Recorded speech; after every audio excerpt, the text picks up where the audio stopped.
Hello everyone and welcome to another edition of the Powell Press. This is the 2022 legislative session and we just completed the 5th week. And boy, do I have some important information to share with you. Before we get started, go ahead and click that like button, leave a comment and share this video, and we're going to get right into it. We are at the halfway point of the 2022 legislative session, and I'm happy to report that Senate Bill 1502, a bill dealing with probate and trust law that I've sponsored, has made it through the Judiciary Committee on Monday. That was the second hearing. Now it goes on to its third and final committee hearing, the Rules Committee, next week. We're excited to pass that before it goes to the Senate floor.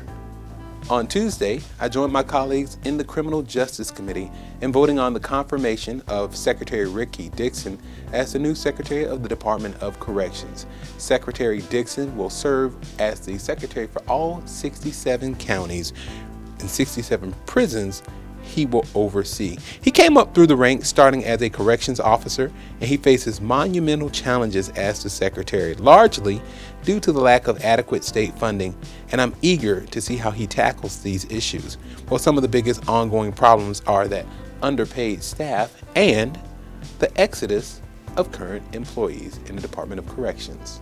The Senate also this week came closer to the passage of its budget. By law, in the Constitution, there's only one bill that we have to pass each and every year, and that bill is the budget.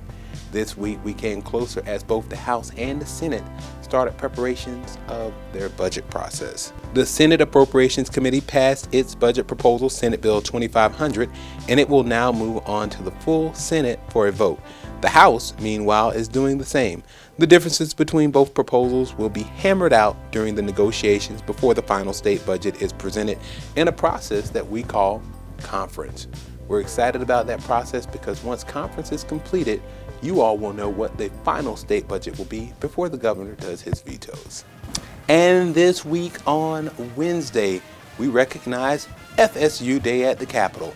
Go Noles. It was a great day to be a Seminole here in Tallahassee as friends, alumni, and supporters converged on the Capitol to recognize the contributions of Florida State University to the state of Florida. The president of the university recognized myself and the members of the legislature who are also alumni of the great institution, and we continue to celebrate. What a great day to celebrate Seminole Day here in Tallahassee. It was so great to recognize FSU's many accomplishments over the past year and its ongoing ranking as one of the best public universities in the nation. I also had the opportunity to meet with members of Equality Florida, an advocacy group for LGBTQ Floridians.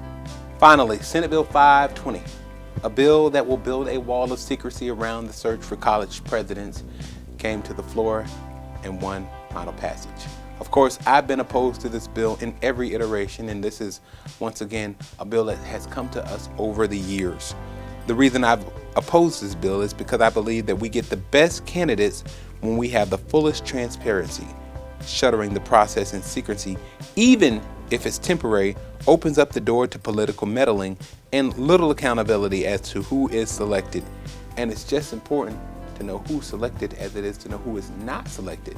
This bill now goes to the Florida House. Well, I hope that you've enjoyed this edition of the Powell Press. I am State Senator Bobby Powell Jr., representing Senate District 30 in Palm Beach County, reminding you that a life of service is a life that counts. Reminding you also that you should like, share, and comment on this particular video. You can find us on Instagram, Facebook, YouTube, Twitter, LinkedIn, and other forms of social media. I hope that we have kept you informed, and we'll see you next week on the 6th week of the 2022 legislative session. So long, everybody.